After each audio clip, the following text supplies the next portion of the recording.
আজকের এই বাস্তব প্রেক্ষাপটে যখন প্রতিনিয়ত আমরা হুমকির সম্মুখীন হচ্ছি, বিশেষ করে 5ই আগস্টের পরে, তখন বিভাজনের এত সুর,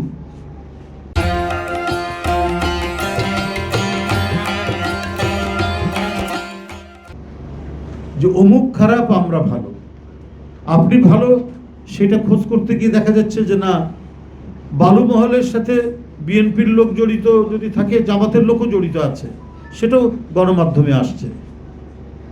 গণমাধ্যমে যে আসছে না তারা, সেটাও আসছে, কিন্তু সেটা বেশি ফলাও করে প্রচার করছে না। সিলেটের পাথর উত্তোলনের সাথে জামাতের নেতার নাম পাওয়া যাচ্ছে, নারী ঘটিত বিভিন্ন ঘটনার সাথে নাম পাওয়া যাচ্ছে, কিন্তু সোশ্যাল মিডিয়ায় বিএনপি করছে, কিন্তু বিএনপি তার বিরুদ্ধে কি ব্যবস্থা নিচ্ছে ওটা তো ফলো করে আপনারা বলছেন না। ওইটা তো বড় করে আপনারা কখনো দেখাচ্ছেন না যে হ্যাঁ, একটা পরিবারের মধ্যে ইয়ে থাকতে পারে, দুষ্ট ছেলে থাকতে পারে, তা সেই দুষ্ট ছেলেকে শাসন করছে কিনা বাবা মা, সেটা তো বিবেচনা করতে হবে। যে বাবা মা তার নিজের দুষ্ট ছেলেকে শাসন করে, সেই বাবা মা সবচেয়ে সার্থক বাবা মা।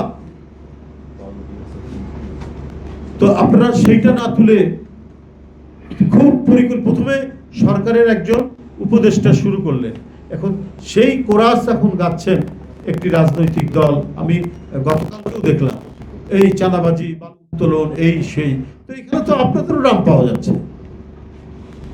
আর আমরা যে তাদেরকে বহিষ্কার করছি, পথ স্থগিত করছি, তাদেরকে বিভিন্ন শাস্তিমূলক ব্যবস্থা গ্রহণ করছি, সেটা তো বলছেন না।